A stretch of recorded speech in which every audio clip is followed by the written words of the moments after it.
Carol Goober is an expert chef, a nutritionist and author, an avid shopper, and an athlete. She's in control of her diabetes and her life.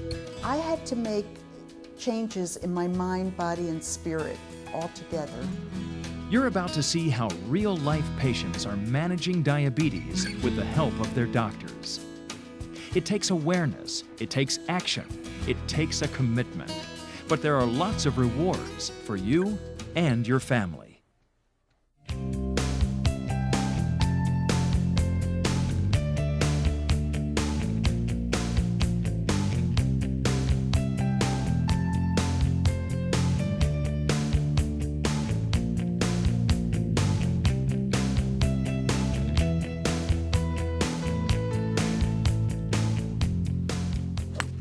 If you have diabetes, you have lots of company. It's estimated that 21 million Americans have diabetes. Another 41 million people are pre-diabetic. That means they're at risk of developing the disease. The nation's young people are at risk as well because of the rising number of overweight kids. Add it all up, and there are lots of reasons to find out about managing diabetes. So let's start by learning just what it is.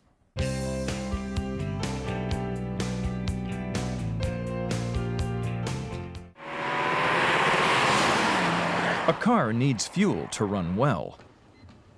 So do people. The fuel we use is a form of sugar called glucose.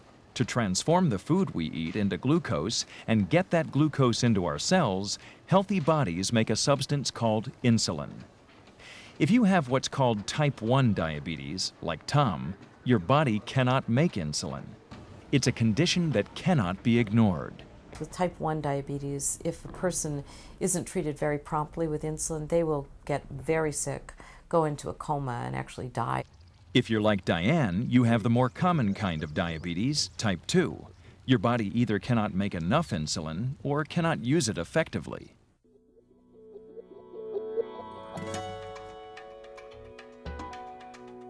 There are several factors that raise the risk for type 2 diabetes: being 45 or older, overweight or obese, having an unhealthy diet, having a parent, brother, or sister with diabetes, a family background that's African American, American Indian, Asian American, Pacific Islander, or Hispanic American.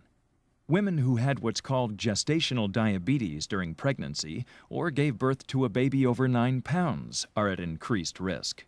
So are people with high blood pressure, high cholesterol, and those who don't get enough exercise.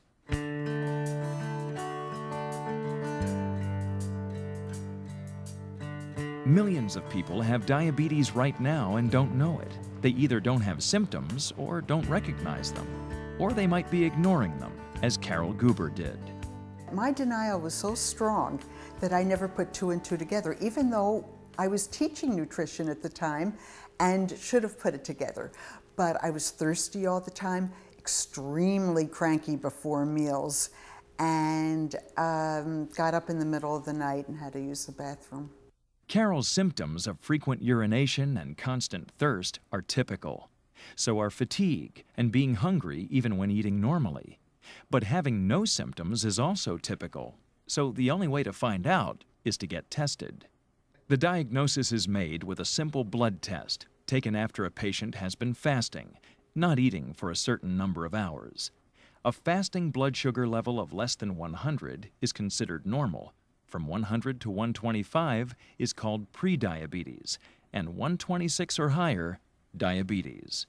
When Carol was tested during a physical exam, she was stunned to get the results.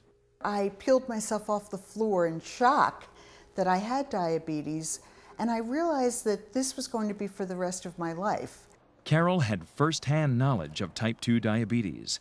Having helped her mother cope with the disease, she knew how serious the consequences could be.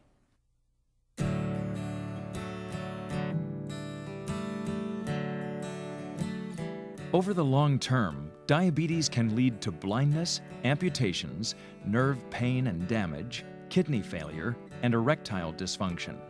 And because it damages blood vessels, it can lead to heart disease and strokes. So Heart attacks are at least 4 times more common in people with diabetes, and strokes are much more common in people with diabetes. Diabetes is the 6th leading cause of death in the United States, but it doesn't have to be this way. If you have diabetes and you're controlling your blood sugars well, the risk that you have of developing complications from diabetes is markedly reduced.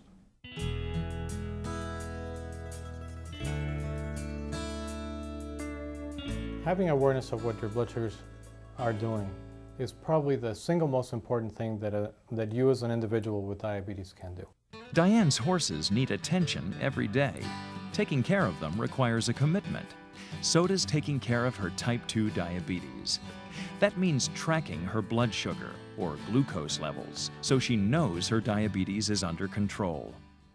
Checking your glucose level is very easy. I check at least 6-7 times a day to make sure that I know what numbers I'm at.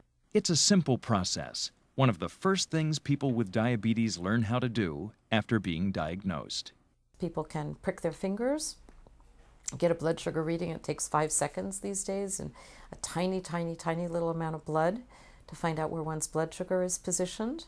The finger stick tells you how you're doing right now. To find out how you're doing over time, a test called an A1C is done at the doctor's office. This tells what the average blood sugar has been for about 3 months. It tells you overall whether your blood sugar has been controlled or not. Getting that A1C test is one of many reasons people with diabetes should have checkups on a regular basis.